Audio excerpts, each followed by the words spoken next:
Memory is a very strange thing. It tells you wonderful lies.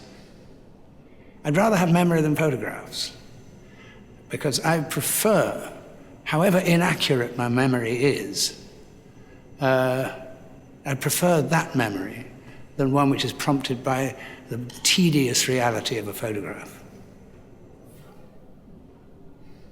The time that I particularly remember was when I first did a formal play when I was at prep school, and I was 9, and I played the girl in it. I don't know anything more about it. I played lots of girls when I was young because I had a very high voice and was particularly pretty. So, hard to believe now, but anyway, that was the case.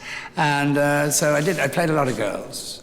But that's beside the point. The fact is that I was pretending to be somebody else, and I was on a stage, and I was suffused with the feeling that I was in the right place. This is where I should be. It solidified, as an idea.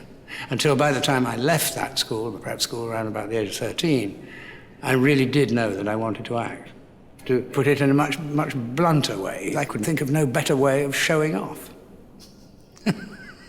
And I think there is a touch of that. That there is a show-off. There is something of a show-off in an actor. And it's only when you get older that you begin to delve further into it, and you find depths that you didn't know existed when you were younger, and so on. The game of cowboys and Indians started off quite simple.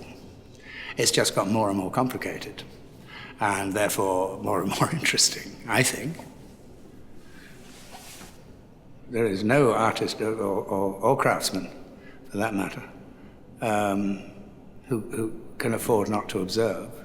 I don't mean by that you go out and say, I'm going to do some observing today. It's just you have to be aware, because that goes into your memory. You don't know how it's going to go into your memory, but it's what you draw on later. All kinds of things get stacked away in the mulberry of your mind, you're really not aware of until it comes to perhaps needing it, and somehow it's there. Well, you can't just fabricate it from nothing, I don't think. When it's going well, when it's going what I would call inspirationally,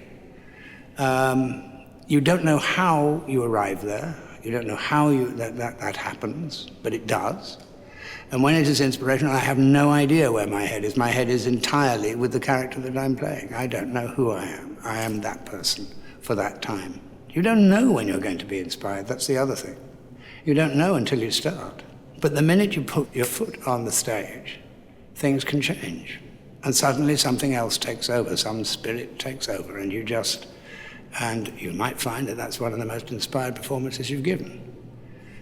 There's the famous Olivier story, of course, when he was doing Othello. And there was one night when the cast, him, everything, absolutely inspired performance, fantastic. The audience went crazy. And he stormed off the stage, slammed his dressing room door. His wife, Joan Plowright, went and knocked on the door eventually because he wouldn't come out, and said, Larry, what is the matter with you? It's the most fantastic performance tonight. Audience is almost still clapping. It's extraordinary. The whole cast was up, and you were just brilliant. And he said, yes, I know. But how did I do it?